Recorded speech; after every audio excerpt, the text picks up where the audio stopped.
موزائی نے دروازہ کھولا تو سامنے ایک عورت کھڑی ہے. پوچھا جی کہیے کہ آپ کی بیوی سے ملنا ہے. او ٹھیک ہے. امام موزائی اندر گئے, اپنی بیوی سے کہا دیکھو تم سے ملنے کے لیے کوئی خاتون آئی ہے, دیکھو جس چٹائی پر میں بیٹھا تھا قرآن پڑھ رہا تھا تم اس عورت کو چٹائی پہ بٹھا دو, میں اندر چلا جاتا ہوں. امام موزائی قرآن لے کر اندر چلے گئے.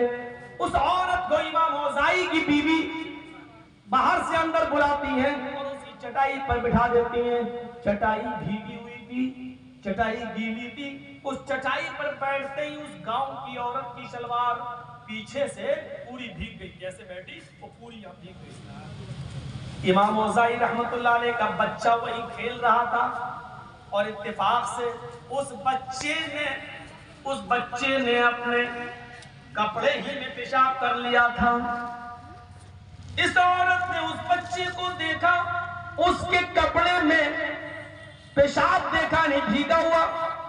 اس نے سوچا کہ یہ بچہ اس چٹائی پر بیٹھا تھا اور اس چٹائی سے اٹھ کے گیا ہوگا اور اس لڑکے نے اس چٹائی پر پیشاب کیا. اس پیشاب کی وجہ سے میری شلوار پوری کی پوری پیچھے سے بھیگ گئی. اٹھی اور کہنے لگی یہ کیا کیا, تم نے مجھے اس چٹائی پر بٹھا دیا جہاں آپ کے بیٹے نے پیشاب کیا ہے اور اس پیشاب میرے کپڑوں میں لگ گیا ہے. امام موزائی کی بیوی کہتی ہے بہن گھبرانے کی ضرورت نہیں ہے, یہ پیشاب نہیں ہے, بیٹھو اطمینان سے, تمہارا کپڑا ناپاک نہیں ہوا ہے, کس مقصد سے آئی ہو وہ بتاؤ. وہ بحث کرنے لگی میں کیسے مان لوں یہ پیشاب نہیں ہے, تمہارا بچہ ابھی بھی اس کا کپڑا بھیگا اس چٹائی کے پاس سے ہی گیا ہے, تم کہتی ہو پیشاب نہیں ہے, دیکھو تو صحیح.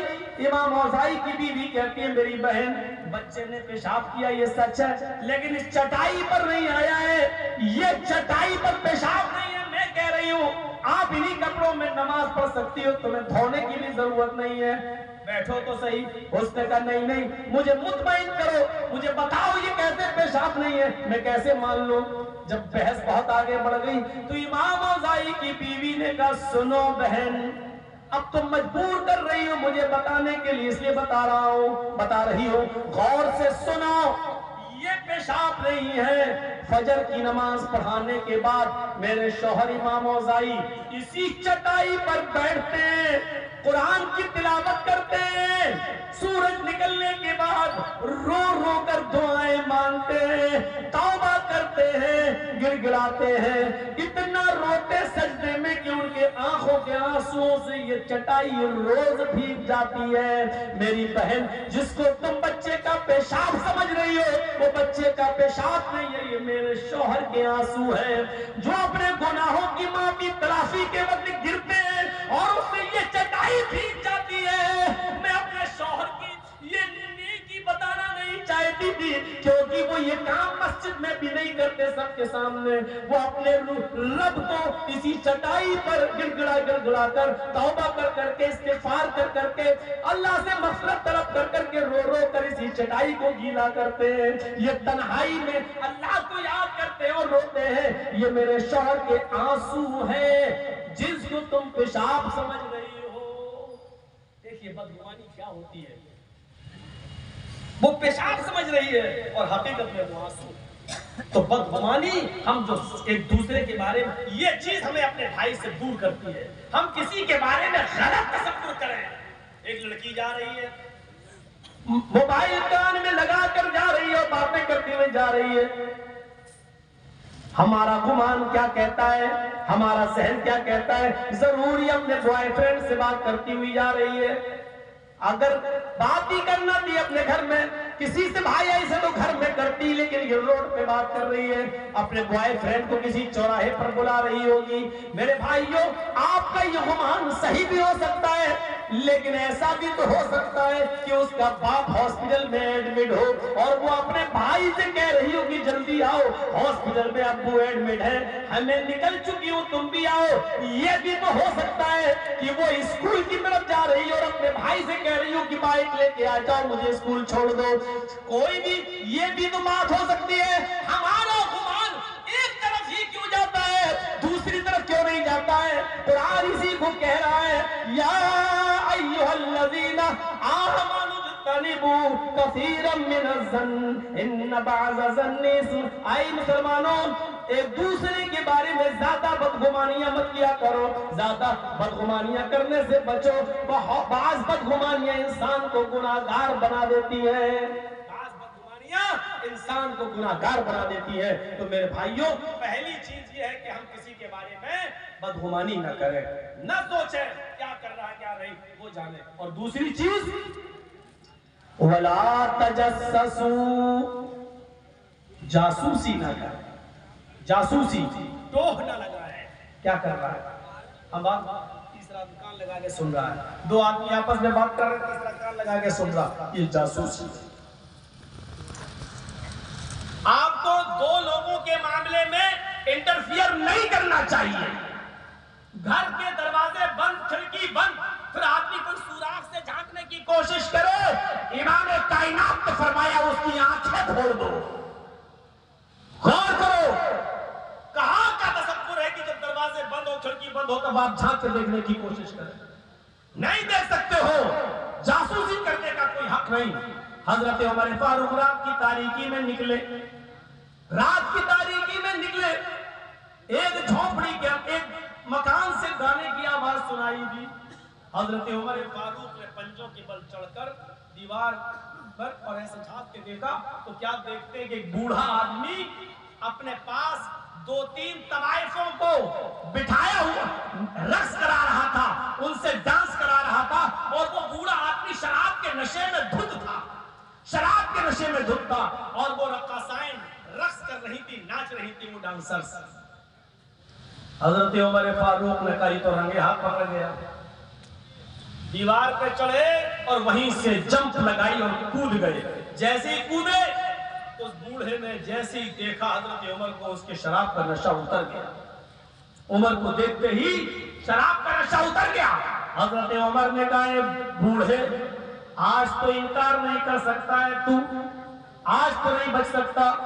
شراب کی بوتل تیرے پاس رکھی ہوئی ہے، ناچنے والیاں یہاں موجود ہیں، تو بھی شراب کے نشے میں. اٹھ چل. رنگے ہاتھ پکڑا گیا. اس عمر میں 40 کوڑے تو کیسے کھائے گا، لیکن پڑیں گے تو تیرے اوپر بھی. چل اٹھ. وہ بزرگ جیسے ہی کھڑا ہوتا ہے کہتا امیر المومنین چلیے لے کر. آپ نے رنگے ہاتھ پکڑا ہے تو ماریے 40 کوڑے میرے جسم پر، لیکن امیر المومنین اگر سزا مجھے ملنی ہے تو آپ کو بھی ملنی چاہیے، اس لیے کہ میں نے اگر کوئی گناہ کیا ہے تو آپ نے بھی کئی غلطیاں کی ہیں، آپ نے بھی کئی گناہ کیے ہیں. میں نے گناہ کیا، میں نے غلطی کی، ہاں چھوڑ دیا. پہلے میری غلطی بتا، میری خطا کیا وہ بتا. چھوڑ دیا، پہلے میری خطا تو بتا کیا ہے. کہا آپ کی پہلی خطا یہ ہے کہ اللہ کے نبی صلی اللہ علیہ وسلم نے فرمایا جب گھر کے دروازے چاروں طرف سے بند ہوں تو کسی کی ٹوہ نہیں لگانا چاہیے، جاسوسی نہیں کرنی چاہیے. آپ نے میرے گھر کی دیوار پر چڑھ کر میرے گھر کی جاسوسی کی. آپ کا پہلا گناہ، آپ کی پہلی غلطی. دوسری غلطی ہے کہ اللہ کے رسول نے فرمایا کہ جب تم کسی کے گھر جاؤ تو پہلے دروازے کو کھٹکھٹاؤ، اجازت طلب کرو، جب گھر سے اجازت مل جائے تب اندر جاؤ. آپ نے دوسری غلطی یہ کی کہ آپ نے نہ دروازہ کھٹکھٹایا نہ اجازت لی، چوروں کی طرح دیوار پہ چڑھے اور چھلانگ لگا کر میرے گھر کود گئے. یہ دوسری غلطی آپ کی. تیسری غلطی آپ کی یہ ہے کہ اللہ کے نبی فرماتے ہیں جب کسی کے گھر میں داخل ہو تو السلام علیکم کہہ کر داخل ہونا چاہیے. آپ بغیر سلام کیے ہوئے میرے گھر کے اندر داخل ہو گئے. آپ نے ایک نہیں کئی غلطیاں کی. حضرت عمر نے کہا بزرگ میں تجھے چھوڑ رہا ہوں آج اس لیے کہ تو نے میری اصلاح کی ہے، اس لیے کہ تو نے مجھے جناب محمد رسول اللہ کی حدیث سنائی ہے، اس لیے کہ تو نے مجھے گھر میں جانے کے آداب بتائے ہیں، دوسرے کے گھر کیسے جایا جائے اس کے آداب تو نے مجھے بتائے ہیں، اس لیے آج میں تجھے چھوڑ رہا ہوں. آئندہ اگر پکڑوں گا تب نہیں چھوڑوں گا. چلے گئے. 4 سال کے بعد جب وہ بوڑھا اور زیادہ کمزور ہو گیا، کمانے کے لائق نہیں رہا، تو اپنے روزی کے لیے، وظیفے کے لیے بیت المال سے جو وظیفہ ملتا تھا بزرگوں کو، وہ لینے کے لیے حضرت عمر فاروق کے دربار میں گیا. اوپر بوڑھوں کی لائن لگی ہوئی تھی، ان بزرگوں کو بیت المال سے وظیفہ ملنا چاہیے، یہ محنت کرنے کے لائق نہیں رہ گئے ہیں، آرام کی ضرورت ہے. اس بوڑھے نے پیچھے کھڑا ہو، وہ بوڑھا پیچھے کھڑا ہو گیا. حضرت عمر کی نظر اس پیچھے کھڑے ہوئے بوڑھے پر پڑ گئی. 4 سال پرانی بات یاد آ گئی. اس بوڑھے کو بلائے ڈراؤ، گھر میں لے گئے. بوڑھا ڈر گیا، اب تو مرے گا، کوڑے آج مارے جائیں گے، اب کیا ہوگا. حضرت عمر نے اس کو کھجور کھلایا، پانی پلایا.